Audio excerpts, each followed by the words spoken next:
మెదక్ జిల్లా కొల్చారం జాతీయ రహదారిపై రోడ్డు ప్రమాదం జరిగింది. ముగ్గురు పరిస్థితి విషమంగా ఉంది. ఇక మరింత సమాచారం మా ప్రతినిధి ప్రశాంత్ అడిగి తెలుసుకుందాం. ప్రశాంత్, ఇక ప్రమాదానికి సంబంధించి పూర్తి సమాచారం ఏంటి? మెదక్ జిల్లా కొల్చారం జాతీయ రహదారిపై ఘోర రోడ్డు ప్రమాదం చోటు చేసుకుంది.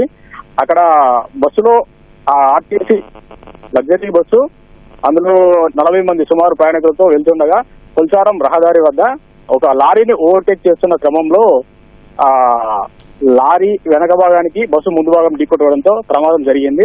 ప్రమాదంలో బస్సులో మనకి 40 మంది ప్రయాణికులు ఉన్నట్టుగా తెలుస్తుంది. దానిలో సుమారు 20 మంది వరకు గాయపడ్డట్టుగా తెలుస్తుంది.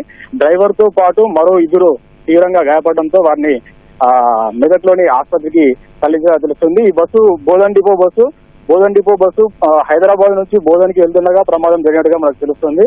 ప్రస్తుతానికైతే ఒక గాయపడ్డ వారిలో 7గురికి తలకు తీవ్రంగా గాయాలైనట్టుగా తెలుస్తుంది. మరో 2కి ఛాతికి, మరికొంతమందికి కాళ్ళు చేతులకు గాయాలైనట్టుగా తెలుస్తుంది. ఈ పరిస్థితిపై మరింత సమాచారం మనకు తెలియాల్సింది. ఇంకా ఏంటంటే అక్కడ ప్రమాదం ఘటన సమాచారం అందిన వెంటనే పోలీసులు హుటాహుటిన ఘటనాస్థలికి చేరుకొని అక్కడి నుంచి అంబులెన్స్ల సాయంతో సుమారు 4 అంబులెన్స్ల సాయంతో వారిని మెదక్ ఆసుపత్రికి తరలించినట్టుగా తెలుస్తా ఉంది. ఇది ఇక్కడ తాజా పరిస్థితి. ఓకే, ధన్యవాదాలు ప్రశాంత్.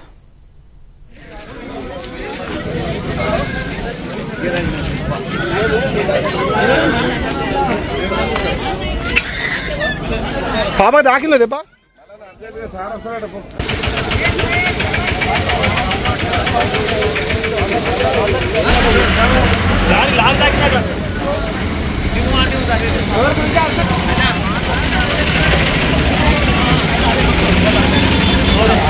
అన్న అంబులెన్స్ ఫోన్ చేసి రాయే.